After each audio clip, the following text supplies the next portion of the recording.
ఒక 20 లోపు మాత్రమే ఓటింగ్ జరిగి ఉండొచ్చు అనేది అంచనా వేయచ్చు. ఒకసారి మనం చూడొచ్చు ఉండే సిచ్యువేషన్ ఏ విధంగా ఉందనేది. వర్షంలో సైతం పోలీసులు పహరా కాస్తున్నారు. అంటే దాదాపుగా మనకి పులివెందులో దాదాపుగా ఒక దాదాపు 600 మందిని మెనని ఏర్పాటు చేశారు. దీనికి ఒక డీజీపీ, ఎస్పీ స్థాయి అధికారులందరూ దీనికి ఇక్కడ వచ్చారు. వీళ్ళందరూ వచ్చిన తర్వాత ఇది ఈ రోజున 2 సెంటర్లు కావడంతో నిన్న 15 సెంటర్లలోన మనకి కనిపించింది ఆ బందోబస్తు అంతా. ఇప్పుడు 2 సెంటర్లకే కాన్సంట్రేషన్ చేశారు.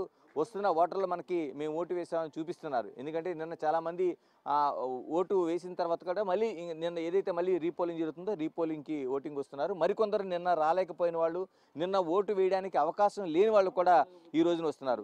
దాదాపుగా ఇప్పుడు మనమున్న ఈ కొత్తపల్లె సెంటర్కి సంబంధించి దాదాపు 1288 ఓట్లు అంటే 14 నెంబర్ బూత్లోన ఈ దీనికి సంబంధించిన రీపోలింగ్ అనేది జరుగుతుంది. రీపోలింగ్ సంబంధించిన అన్ని ఏర్పాట్లు పోలీసులు చేశారు.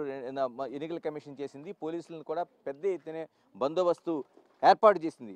అంటే ఒక్కొక్క సెంటర్ కూడా ఒక డిఎస్పీ ఆధ్వర్యంలో, అంటే ఇక్కడ మనం ఉండే ఈ సెంటర్లోన మైదుకూరు డిఎస్పీ రాజేంద్ర ప్రసాద్ ఆధ్వర్యంలోన గట్టి బందోబస్తు ఏర్పాటు చేశారు. ఇక్కడ సీఏలు, ఎస్ఏలు కావచ్చు, మిగతా అందరూ కూడా టోటల్గా ఒక బందోబస్తు అనేది ఏర్పాటు చేశారు. అంటే నిన్న జరిగిన లోపాలు ఏవి ఈరోజు జరగకుండా రీపోలింగ్లో చేయడం కోసం అనుకూలంగా ఇక్కడ చేస్తున్నారు.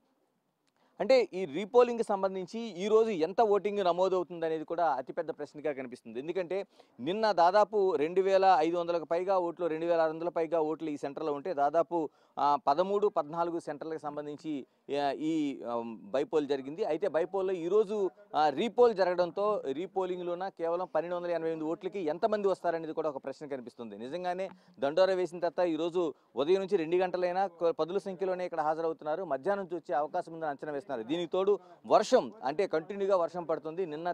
నిన్న చాలా వాతావరణం అనుకూలంగా ఇచ్చినా ఈరోజు మాత్రం ప్రతికూల వాతావరణం ఏర్పడింది. దీంతో ఓటర్లు ఎంతవరకు వస్తారని చూడాలి. కానీ గ్రామాల్లో మాత్రం ఒక కసితో వచ్చి ఓట్లు వేసే అవకాశం ఉందని మాత్రం పార్టీలు అంచనా వేస్తున్నాయి. ఎందుకంటే దాదాపు 15 ఏళ్ల తర్వాత జరుగుతున్న ఎన్నిక. ఇప్పటివరకు కూడా కేవలం అన్ని ఎన్నికలకు సంబంధించి కూడా వీళ్ళంతా ఒక అంటే ఒక ఓటర్లు కావచ్చు, లేకపోతే మిగతా పోటీ చేస్తున్న వాళ్ళు కావచ్చు, వీళ్ళందరూ కూడా ఇన్నటి వరకు కూడా రాజీ పద్ధతిలోనే, అంటే ఏకగ్రీవ ఎన్నికలే ఇప్పటివరకు దాదాపు 1.5 దశాబ్దం కాలం పాటు ఇక్కడ వీళ్ళంతా చూశారు. అంటే 15 ఏళ్ల పాటు అంతా ఏకగ్రీవంగా జరిగింది. ఇప్పుడు మొట్టమొదటిసారిగా వీళ్ళు ఓటు హక్కు వినియోగించుకుంటున్నారు. నిన్న అందుకనే చాలా బారులు తీరి ఓటు హక్కు వినియోగించుకున్నారు. దాదాపుగా మనం ఈ పులివెందులకి సంబంధించి చూసుకుంటే 76.43% మంది ఓటు హక్కు వినియోగించుకున్నారు. అటు మనకి ఒంటిమిట్టకి సంబంధించి చూసుకుంటే 81.55% మంది ఓటు హక్కు వినియోగించుకున్నారు. అంటే ఇంత పెద్ద ఎత్తున ఓటు హక్కు వినియోగించుకున్నారు. ఈ సెంటర్కి సంబంధించి 75% అంటే టోటల్గా మనకి 10,601 ఓటు పులివెందుల్లోన దాదాపు 15 బూతుల్లో కూడా నిన్న ఓటింగ్ జరిగితే దాదాపు అందులో 76.43% అంటే చాలా చిన్న ఓటింగ్ కాదు, చాలా పెద్ద ఎత్తున ఓటింగ్ వచ్చినట్టు. కానీ ఈ రోజు అదే స్థాయిలో ఓటర్లు వస్తారనే ప్రశ్న అయితే మనకి కనిపిస్తుంది. అంటే వర్షం ఎన్ని పరిస్థితుల మధ్య.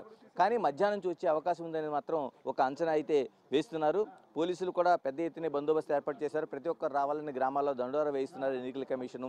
నిన్న జరిగిన లోపాలు ఏమీ జరగకుండా చేసే పరిస్థితి. కానీ ఇక్కడ ప్రధానంగా వైసీపీ అనేది తీవ్ర నిరసన వ్యక్తం చేస్తుంది. ఎందుకంటే ఎంపీ అవినాష్ రెడ్డి తీవ్ర స్థాయిలో ఈరోజు ప్రెస్ కాన్ఫరెన్స్ ఏర్పాటు చేసిన తర్వాత మేము టోటల్గా నిన్న అవకతవకలు జరిగాయని చెప్పాము. దానికి 15 బూతుల్లోన టోటల్గా పులివెందులో 15 బూతుల్లో రీపోలింగ్ అవసరం అనేది ఎన్నికల కమిషన్ డిమాండ్ చేశాం. ఇప్పుడు మొక్కుబడిగా కేవలం 3, 4, 2 అంటే ఈ 2 మండలాల్లోనే ఏర్పాటు చేయడం, 2 సెంటర్లోనే ఏర్పాటు చేయడం అనేది మేము తీవ్ర నిరసన వ్యక్తం చేస్తున్నాం. ఎందుకంటే ఆ నిరసన వ్యక్తం చేయటం వల్ల, ఎందుకంటే మాకు ఇది మొక్కుబడిగా తూతూ మంత్రంగానే ఉంది కాబట్టి దీన్ని ఎట్టి పరిస్థితుల్లో మేము అంగీకరించడం లేదు.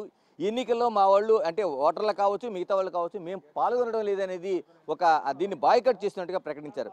అంటే నిన్నటి పరిస్థితికి ఈ పరిస్థితికి ఒక క్షణం ఏదైతే ఒక టెన్షన్ ఉంటుందో ఆ వాతావరణం అనేది పులివెందులో ముందు నుంచి అంచనా వేసినా ఇంత పెద్ద ఎత్తున ఒక టెన్షన్ వాతావరణం కానీ, ఘర్షణలు కానీ, ఇలా నిరసనలు కానీ, లేకపోతే మేము బాయ్కట్ చేస్తున్నామని ఇది కానీ ఎక్కడా కనిపించలేదు. కానీ ఇందులో ఈ ఎన్నిక బై ఎలక్షన్లో ఇప్పుడు రీపోలింగ్లు కూడా మనకి కనిపిస్తుంది. నిజంగా ఏం జరుగుతుంది అనేది ఈరోజు నిజంగా ఆ శాతంలో ఓట్లు నమోదవుతాయా, నిజంగా వైసీపీ ఇప్పుడు ఎంపీ ఇచ్చిన పిలుపు మేరకు వైసీపీ వాళ్ళు ఎవరు రారా, లేకపోతే ఆ ఓటర్లు సంబంధించి రారా, ఎంతవరకు వస్తారనేది కూడా ఒక ప్రశ్న కనిపిస్తుంది. ఏదేమైనా ఈ బై ఎలక్షన్లో ఈ రీపోలింగ్ అనేది చాలా వరకు ఉత్కంఠ మాత్రం